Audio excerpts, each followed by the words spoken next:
Hello friends, good morning to all of you. Welcome to our channel. ఈరోజు మనం concept of the డేలో యొక్క భాగంగా హేమంత్ సోరెన్ ఇష్యూ గురించి మనం మాట్లాడుకోబోతున్నాం. హేమంత్ సోరెన్ ఇష్యూ మనకి జార్ఖండ్కి సంబంధించినటువంటి టాపిక్.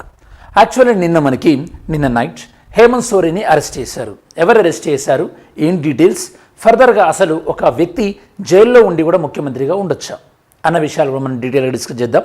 అలానే ఈడీ, దాంతోపాటు ఈడీ ఏం చేస్తుంది మెయిన్గా వాళ్ళు ఇన్వెస్టిగేట్ చేసేది మనీ లాండరింగ్ రిలేటెడ్ కేసెస్. మరి మనీ లాండరింగ్ అంటే ఏంటి, దాంతోపాటు ఈడీ మెయిన్గా ఏ యాక్ట్స్ని అంటే యాక్ట్స్ ప్రకారం ఈడీ పనిచేస్తుంది, ఈ డీటెయిల్స్ అన్ని కూడా తెలుసుకోవడానికి ట్రై చేద్దాం.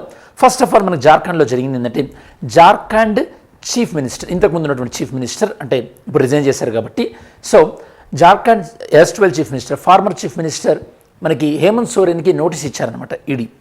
ఏమని నోటీస్ ఇచ్చారు, ఈ యొక్క మనీ లాండరింగ్ ఆరోపణలు ఉన్నాయి మీ పైన, మీరు అంటే మా ముందు సమన్ అవ్వాలని చెప్పేసి, హాజరు కావాలని చెప్పేసి. తను ఇంతకుముందు ఇచ్చినటువంటి నోటీస్ స్కిప్ చేయడం వల్ల, దాంతోపాటు రీసెంట్గా తను కనిపించకుండా పోవడం వల్ల ఏం జరిగిందంటే, ఫైనల్గా తనను ఈడీ అంటే తను మళ్ళీ అంటే ఈడీ దగ్గరికి వెళ్ళి విచారణ హాజరయ్యారు. విచారణ హాజరైన తర్వాత ఇతను మళ్ళీ అంటే ఫర్దర్గా విచారించాలి, మళ్ళీ మాకు అంటే కోఆపరేట్ చేస్తాడో చేయడో అని చెప్పేసి ఏం జరిగిందంటే అతన్ని అరెస్ట్ చేస్తున్నట్టుగా ప్రకటించారు. అరెస్ట్ కన్నా ముందే ఇక హేమంత్ సోరెన్ రిజైన్ చేస్తున్నట్టుగా ప్రకటించారనమాట. రిజైన్ చేయడంతోనే ఇతన్ని అరెస్ట్ కూడా చేశారు. అరెస్ట్ చేసిన తర్వాత కోర్స్ ఆ ప్రాసెస్లోనే భాగంగా పార్టీ అంటే మనకి హేమంత్ సోరెన్ రిప్రజెంట్ చేస్తున్న పార్టీ ఏంటంటే జార్ఖండ్ ముక్తి మోర్చా. ఈ జార్ఖండ్ ముక్తి మోర్చా కొత్త వ్యక్తిని కూడా ఎన్నుకోవడం జరిగింది. మరి జార్ఖండ్కు కొత్తగా నియమించబడినటువంటి ముఖ్యమంత్రి ఎవరు, మీరు ఆన్సర్ చేయండి. జార్ఖండ్ కొత్త ముఖ్యమంత్రి ఎవరు? సరే, ఇక్కడ మనకి మెయిన్గా ఈ ఇష్యూని మనం అబ్జర్వ్ చేసినట్టయితే కనుక మనం ఎలా అనలైజ్ చేయాలో ఒకసారి చెప్తాను నేను మీకు. ఇక్కడ మనకి హేమంత్ సోరెన్ పాయింట్ ఆఫ్ వ్యూలో ఇక్కడ మనకి ఏజెన్సీ ఏది పనిచేస్తుంది, ఈడీ. ఏ కేసు ఇక్కడ మనకి మనీ లాండరింగ్. సరే, మనీ లాండరింగ్ దగ్గరికి కాసేపు అయిన తర్వాత వెళ్దాం మనం. మనీ లాండరింగ్ అంటే ఏంటి అని చెప్పేసి ఫస్ట్ మనకి Hemant Soren point of view చూద్దాం. హేమంత్ సోరెన్ సీఎం కాబట్టి ఇప్పుడు రిజైన్ చేశారు కదా. మన కాన్స్టిట్యూషనల్ బ్యాక్గ్రౌండ్ చూస్తే ఎప్పుడైనా సరే గుర్తుపెట్టుకోండి, ఒకవేళ సీఎం రిజైన్ చేశారనుకోండి, అందరూ క్యాబినెట్ మినిస్టర్స్ కూడా రిజైన్ చేసినట్టే. Very very important. అంటే ఇప్పుడు హేమంత్ సోరెన్ రిజైన్ చేశారు కాబట్టి అందరు మినిస్టర్స్ కూడా మళ్ళీ వాళ్ళు కొత్తగా ప్రమాణ స్వీకారం తీసుకోవాలన్నమాట. మనకి హేమంత్ సోరెన్ ఆర్టికల్ 164 క్లాస్ 1 ప్రకారం రిజిగ్నేషన్ని గవర్నర్కి ఇస్తారన్నమాట. ఇది ఫస్ట్ థింగ్. సెకండ్ మీ దగ్గర తెలియాల్సింది ఏంటంటే, ఈ పొలిటికల్ అనాలిసిస్లో సరే మరి హేమంత్ సోరెన్ని ఈడీ వాళ్ళు అరెస్ట్ చేసినప్పుడు హేమంత్ సోరెన్ జైల్లో ఉండి కూడా ముఖ్యమంత్రి ఉండరాదా? మీరు ఒకసారి పాస్ చేసి జైల్లో ఉంటూ హేమంత్ సోరెన్ ముఖ్యమంత్రిగా ఉండొచ్చా లేదా ఒకసారి మీరు కమెంట్ చేయండి. సరే, మనకి పాయింట్ ఏంటంటే, ఎప్పుడైనా సరే ఒక వ్యక్తి తను ఎమ్మెల్యేగా కానీ, స్టేట్లో అయితే సెంటర్లో ఎంపీగా కానీ వాళ్ళు డిస్క్వాలిఫై ఏ సందర్భంలో అవుతారు, వాళ్ళు ఏదైనా నేరం వాళ్ళపైన నిరూపించబడి వాళ్ళకు పడేటువంటి శిక్ష 2 years కన్నా ఎక్కువైందనుకోండి, అప్పుడు వాళ్ళు డిస్క్వాలిఫై అవుతారు. అప్పుడు వాళ్ళు ఏ పదవి అయితే చేపడుతున్నారో ఆ పదవికి రాజీనామా చేయాల్సి ఉంటుంది. ఇక్కడ హేమంత్ సోరెన్ కన్విక్టెడా, ప్రూవ్ చేయబడ్డారా? లేదు, ఓన్లీ అరెస్ట్ కాబడ్డారు. కాబట్టి హేమంత్ సోరెన్ జైల్లో ఉంటూ కూడా ముఖ్యమంత్రిగా కొనసాగించవచ్చా? ఎస్, అబ్సల్యూట్గా కొనసాగించవచ్చు. వైల్ ఇన్ జైల్లో ఉంటూ కూడా ఈ యొక్క he can continue as CM. But అలా చేయలేదు. ఎందుకు చేయలేదంటే, ఒకవేళ అలా జైల్లో ఉంటూ తన సీఎంగా ఉంటే కనుక ఆప్టిక్స్ అంటే ప్రజలకి రాంగ్గా వెళ్తుంది ఇంప్రెషన్.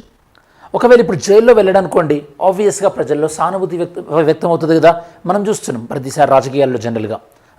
సో ఆ పాయింట్ ఆఫ్ వ్యూలో తను జైలుకి వెళ్ళడానికి ప్రిఫర్ చేశాడు, అంటే అరెస్ట్ కావడానికి. ఇంకా జైలుకి వెళ్ళలేదు, ఇప్పుడు పోలీస్ కస్టడీ ఉన్నారనుకోండి. ఇదనమాట పాయింట్స్. అంటే మీకు ఇక్కడ లీగల్ పాయింట్ ఆఫ్ వ్యూ మీరు ఏం క్యాచ్ చేయాలంటే, తను జైల్లో ఉండి కూడా సీఎంగా ఉండొచ్చు. అప్పట్లో అరవింద్ కేజ్రీవాల్ అదే అన్నారు, నన్ను బీజేపీ ప్రభుత్వం జైల్లో పెడుతుందేమో, నేను జైల్లో ఉంటూ కూడా సీఎంగా చేస్తా అని చెప్పేసి. అంటే ఏం ఇండికేషన్ ఇచ్చాడు అతను అప్పుడు, అంటే మీరు నన్ను అరెస్ట్ చేసినా నేనేం రిజైన్ చేయను అన్న పాయింట్ ఆఫ్ వ్యూలో ఇండికేషన్ ఇచ్చారనమాట. ఇది first legal point of view. And next ED. అసలు ఈడీ అంటే ఏంది? Enforcement directorates. వీళ్ళు ఏం చేస్తారంటే కొన్ని కేసెస్ని ఇన్వెస్టిగేట్ చేస్తారనమాట. అంటే మరి వీళ్ళకు ఉన్నటువంటి పవర్స్ ఏ యాక్ట్ ప్రకారం ఉన్నాయి వీళ్ళకి powers? FEMA, foreign exchange management act 1999. ఈ యాక్ట్ ప్రకారం ఫారిన్ ఎక్స్చేంజ్ విషయంలో ఏదైనా మనకి మనీ లాండరింగ్ లాంటివి జరిగితే వీళ్ళు ఇన్వెస్టిగేట్ చేస్తారు. అలానే prevention of money laundering act, prevention of money laundering act 2002. ఈ చట్టం ప్రకారం కూడా వీళ్ళకి పవర్స్ ఉంటాయి.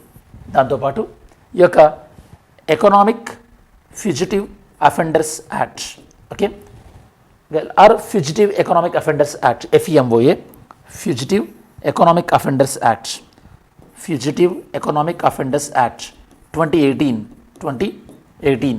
ఇదేంటంటే మన భారతదేశంలో ఏవైనా ఆర్థిక నేరాలు చేసి వేరే దేశానికి పారిపోయిన వాళ్ళకి సంబంధించిన చట్టం అనమాట. Like for example Vijay Mallya, Nirav Modi and Lalit Modi, okay ఇట్లాంటి వాళ్ళు అనమాట. వాళ్ళకి సంబంధించి ఈ 3 ప్రకారం కూడా మనకి ఈడీకి పవర్స్ ఉంటాయి. సో మరి ఈడీ ఎవరి కంట్రోల్లో ఉంటుంది, మీరే ఆన్సర్ చెప్పాలి ఇది. ఓకే, మరి ఇంత టాపిక్ వింటున్నారు కాబట్టి మీరు తెలుసుకోవాలని ఇంట్రెస్ట్ మీకు ఉండాలి. ఈడీ ఎవరి కంట్రోల్లో ఉంటుంది, ఆన్సర్ చేయండి. ఈ మధ్యలో ఈడీ కొద్దిగా కాంట్రవర్సీలో కూడా వచ్చింది. ఓకే, 2021లో కాంట్రవర్సీ ఎందుకు వచ్చిందంటే 2021లో ఈడీకి అమెండ్మెంట్ తీసుకొచ్చారనమాట. ఈడీ అపాయింట్మెంట్ ప్రాసెస్కి అమెండ్మెంట్ తీసుకొచ్చారు. ఈడీ అపాయింట్మెంట్ అమెండ్మెంట్ ఏంటి అమెండ్మెంట్ అంటే ఈడీ డైరెక్టర్ ఎవరైతే ఉంటారో నార్మల్గా వాళ్ళకి 2 years టెన్యూర్ ఉంటుంది, 2 సంవత్సరాల పదవీ కాలం.